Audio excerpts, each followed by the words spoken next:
time to do some guerrilla gardening. It will be very hard to actually see it if you don't know what to look for. So around here I'm probably going to be needing to, these are radishes, by the way. Look at the size of that. And this is far from the biggest one. But they have bolted and they're now producing seeds. I think I'm losing some seeds. I suspect the birds are doing something with that.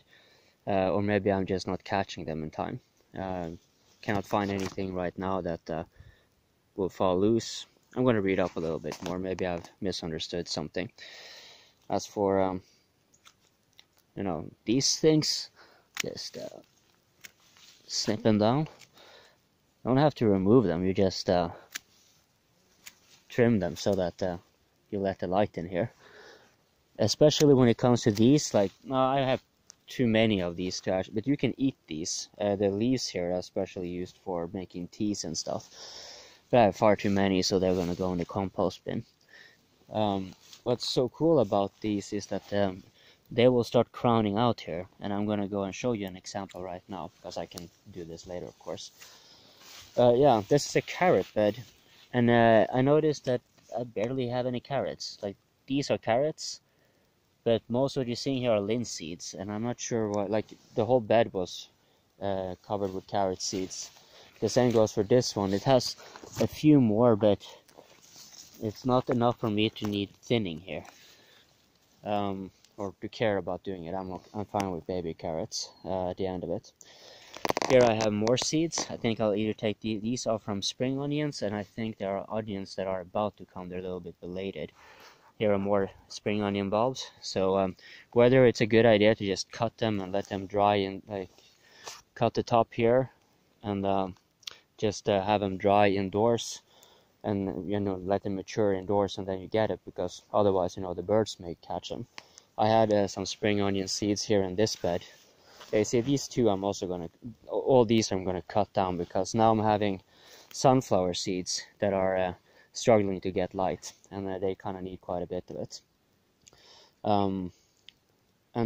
Yeah, as I mentioned, like, when you cut these geittrams, as we call it, I'm not maybe it's a fireweed in English. Is it? I think I'm confusing plants. But in any case, this is what happens when you just chop them in the stem here. They'll crown out, and yeah, sure, that will be denser. You can say it's more work to deal with. You do get more flower heads for bees, but in this case, you know, it's kind of in the middle of everything. This place is already shaded quite a bit. It's still not going to be more than a cut away. You see, it's not really that much more maintenance, and voila. Yeah, and you still have the plant there, so that's cool. So let's try to get this quick. So I'll just, while I remember the leeks, I have a tendency to find them dying off or becoming quite weak, and I cannot find. It would have been a bigger one if it was. No, it's not worth getting into. But leeks can be a little bit more difficult in like rich soil like this. It's worth keeping in mind. I thought I had a completely failed potato harvest, but apparently not. It's actually, most of the beds here seems to be having a successful sprouting, so that's good. Yeah, here again you see the radishes, how tall they are. They are a meter at least. Let's see, maybe I have to cut back some of them. See the onion here. 1 second here. Oh yeah. These are vines, so they do fine with plants, and they don't really do well with very direct sun, but I have too much here, so I'll probably take this guy, for example. You know, maybe I'll just take some more. Something, yeah, you see, potato, potato, potato, a lot of potatoes, and they are coming up like the radishes here, you see here. You know, this one is not particularly big, so it varies quite a bit. So what I reckon is that those that, you know, I may be wrong, but those that are the tallest and biggest would, you know, presumably have the best seeds. Yeah, I know I'm missing something here. Oh yeah, these I remember were a bushy variety of sunflower seeds, but I'm quite surprised at how thick and stubby they are. Like, I would expect them to actually stretch a little bit more.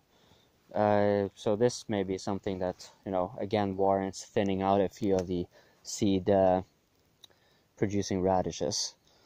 But you see, it doesn't necessarily correlate. The height and the size of the root doesn't always correlate that well. It is very interesting to note that one can actually create a fair deal of biomass in this way. But yeah, here we have a potato blight plot. It's probably going to be potato blight. I put a type of a potato that tends to, yeah, be irredeemably in that direction. Yeah, look at this. Pretty big, but not really. It's quite varied. Yeah, okay, the digression. So you see, no, oh, sorry, wrong bed. This is the one where we have carrots. All the way up to here to where the potatoes are, it should be densely packed with carrots, but it's very, I think that's a carrot down there. One occasional one. Usually one has to thin them out, but here you can see they already kind of such a poor germination rate that doesn't seem to matter. Hey, har du fina vänner?